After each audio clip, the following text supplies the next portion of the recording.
I'm Tom Baker, this is Chasing Cars, and this is the new Toyota Supra, and we're putting the Supra up against several of its key rivals in a series based around Toyota's new Halo car now that it's arrived here in Australia. We've already done Supra and Z4, you can watch that by clicking up here. Today it's time for the base Supra to go up against the Audi TT. Now, these cars are pretty similar in a lot of ways. They're both short, light, two-door sports cars, although there are some key differences. Although they cost about the same, the base Supra GT as it's called here in Australia and the Audi TT 45 TFSI, they're both sort of 80 grand here, 85 grand over here. They deliver their power very differently. We have a turbo 4 hooked up to a Quattro all-wheel drive system in the Audi and a more conventional straight 6 in the BMW powering the rear wheels alone. So which of those recipes makes more sense as a sports car to live with every day and also to take out on some really great driving roads? So what we're going to do in this video is we're going to compare the interiors of these two coupes. We're going to look at how much stuff you can put in them in case that's the sort of thing you need to do, and then we're going to take them out onto some really choice selections of tarmac here to find out which of these cars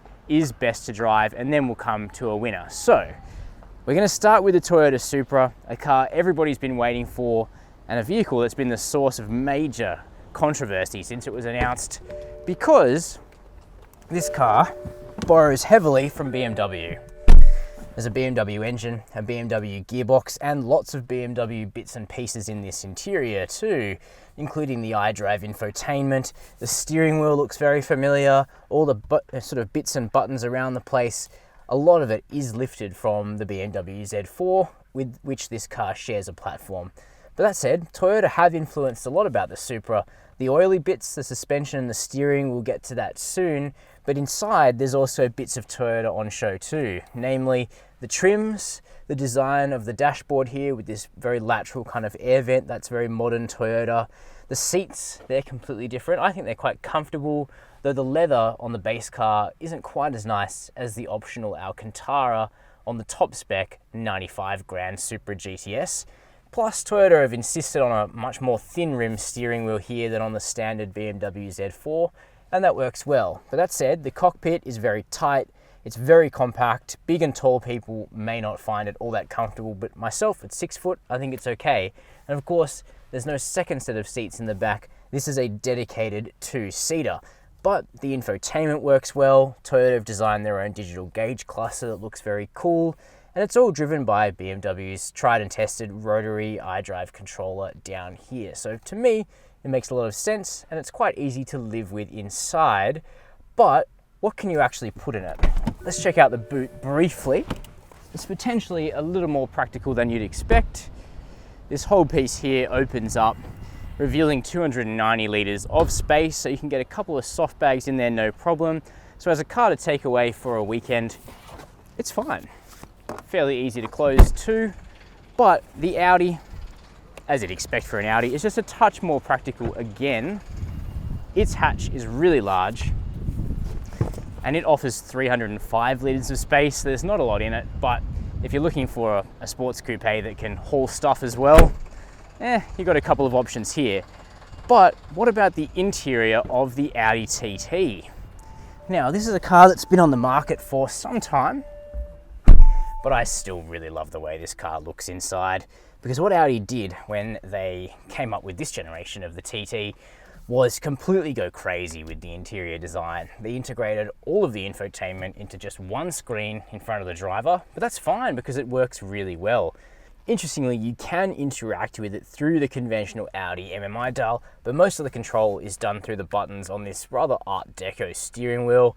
It's got cool holes in the spokes, nice perforations on the side. I think it's really cool and a good way to interact with relatively simple technology. You've still got your navigation, CarPlay is even displayed in front of you here, but it keeps the rest of the dash really clean, so you've got a really good view out. There's no tablet style screen tacked on obstructing your visibility. A lot of people I know will appreciate that. And then there's some material quality. Audi makes a lovely interior and it does feel more expensive than the Toyota, even if it's a Toyota that's rated the BMW parts bin. We've got lovely plastics, we've got faux stitched leather, we've got great seats, the best seats of the pair. Standard Alcantara in the center, diamond stitched. They hold you in well, they're supportive. It feels like a premium place to spend your time. The practicality is okay. I think there might be a bit more space in the Toyota for stashing your everyday clutter, but where the Audi has a bit of a trump card is in a pinch, it has 2 tiny back seats. I mean, you wouldn't put your friends back there unless you hated them, but you can get a couple of child seats in, and in a pinch, to be able to use this as a 4-seater is, pretty good, I think. Nicely done interior. But the Audi TT's big problem is that for only $5,000 less than a Toyota Supra, you're stepping down to a turbocharged 4-cylinder engine. In fact, it's the Golf GTI's engine. It is hooked up to Quattro. That means it'll do 0 to 100 in 5.3 seconds, but the Toyota Supra's BMW 250 kilowatt Turbo 6 will do it a whole second quicker. But talking about how these cars drive while they're sitting here static is a bit boring, so let's take them out on the road, starting in the $84,000 Toyota Supra GT. Out of this pair, the Toyota Supra is definitely the most conventional to drive in terms of what you expect from a sports car of this shape and size. And that's because, unlike the TT, what we have here is a longitudinally aligned 6-cylinder engine powering the rear wheels alone. So that's pretty pure. You can debate whether or not the purest form of sports car is like a rear engine 911, but for me, the front engine rear wheel drive recipe is one that just never gets old. And compared to the TT's transverse engine front drive with Quattro all drive setup, this one is just more simple. And that's kind of how it translates on the road too. The Supra doesn't feel like it has to work very hard in order to feel like a proper sports car. Instead, it's just such a fluent vehicle. It has really nice, pure, uncorrupted steering because the front wheels, all they do is steer. They don't have to go as well. And because the Supra has such a short wheelbase and such a broad track, it's both 4-square on the road, but also really, really malleable under throttle. So you kind of get the best of both worlds with this car in terms of both its grip levels, but also the amount of fun you can have if you make it clear that you are out to have fun. And I say that because, in combination with the Michelin Pilot Supersport rubber on the Supra, it's actually quite difficult to get this car out of shape. But if you really want to, well, you certainly can do that. So that's kind of the character of the thing. It's quite pure to drive, it's quite traditional to drive, really nice and enjoyable and balanced. But let's talk about a few of the specifics. So under the bonnet, we have BMW's B58 3-litre twin-scroll turbo 6-cylinder engine, straight 6, producing 250 kilowatts of power and 500 newton meters of torque. So out of these two cars here, which are about the same price, this thing is a real beast. And it does blow the TT away in terms of the flexibility of the engine and the straight line performance. So if you were gonna spend sort of early 80 grand level on a car and your priority was a really powerful engine with lots and lots of torque and lag-free experience, basically, the Supra is the one to go for. However, if you want the security of all-wheel drive, well then the Audi is the obvious choice, but there's plenty of things that you have to give away, like the fact you have to move back to 4-cylinder power, and after you're used to the sonorous noise of a straight 6 in the Toyota Supra, that's kind of hard to give up, I reckon. But the good thing about this pair is that they both achieve the sort of sports coupe mix from very, very different angles, and I think they'll appeal to different people. Both of these cars have really nice steering and they both handle well, but in different ways. Toyota Supra's steering is a little bit meatier, but it's really, really linear. There's a really good weighting to it and it feels well connected to the front wheels, whereas the Audi is definitely more darty. And the chassis, it's just really nice and balanced. So there's a little bit more roll in the Supra, to be honest, but that helps out the chassis by leaning a little bit more on the sort of the inherent roll of the car rather than pushing the tires outward and scrubbing. So I actually think that the Supra has been set up pretty well for good handling. Refinement is similar, but there's no avoiding the fact that the Toyota Supra is louder. over coarse chip roads than the Audi TT, and that does get a little bit annoying over long drives, but that's sort of looking for criticisms. Then in terms of ownership, I think that when you have a pairing here of a mainstream manufacturer and a luxury manufacturer, stuff like warranty really matters. So you get a 5-year unlimited kilometer warranty on the Supra. You only get 3 years on the Audi TT. And when we're talking about complicated sports cars, that sort of thing can matter. The safety setup between the two cars is pretty similar as well. They both have a good suite of advanced safety features. By contrast, the Audi TT is sort of more of a hot hatch to drive than it is a sports coupe, with a few differences. And I don't necessarily mean that in a bad way. It's just a totally different car to drive to the Toyota Supra, but I love that.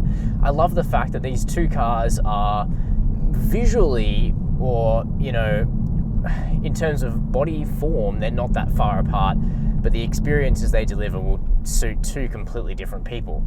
So as soon as I started driving the Audi TT, I was like, wow, this is the best Volkswagen Golf R I've ever driven. But I refined that view over a couple of weeks because it's so much more than that. And what Audi do to take the MQB platform that sits underneath the TT and modify it with their own characteristics and their own touches elevates it way above any current Volkswagen.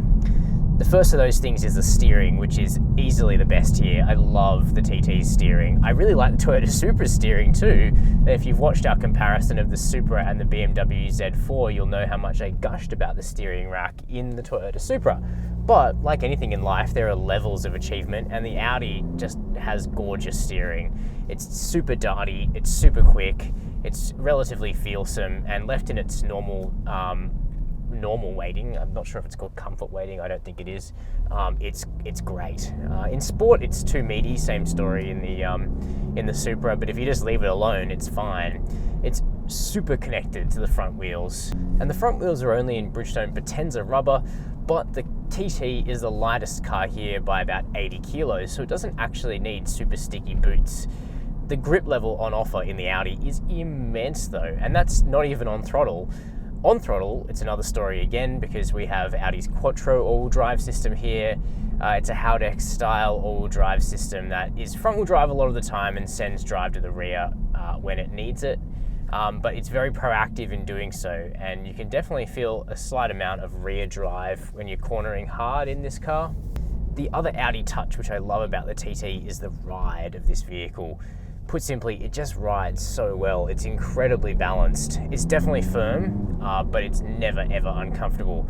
And whereas the Supra has a little bit of whomp from the rear end over really big bumps, the TT just soaks everything up with absolute aplomb. It's a delight to drive, even on Australia's pockmarked road surfaces. Combined with a nice, firm, comfortable seat, the TT is a very, very supportive and enjoyable car to drive hard.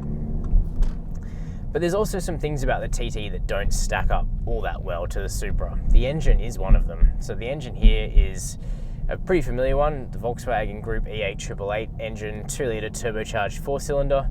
In this guise, which runs at 80 grand in Australia, it's the 45 TFSI, producing 169 kilowatts of power and 370 newton meters of torque. So more or less Golf GTI figures.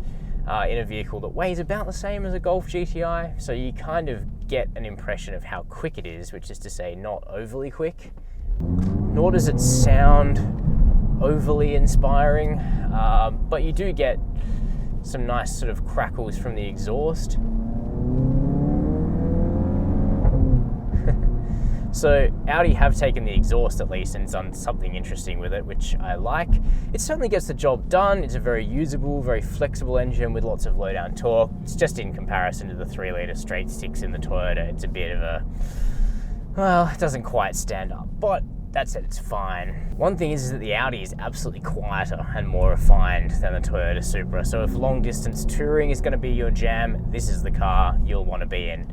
The cabin's also higher quality, it's a more expensive place to spend time, the visibility's better, it's just a more usable, more practical everyday car, the Audi. So if that's the virtues that you like in a sports car, all power to you, and this is the one I would buy. In terms of raw emotion though, that's where you've got to look quite closely. The Toyota Supra stands out to me but this vehicle will suit a lot of people.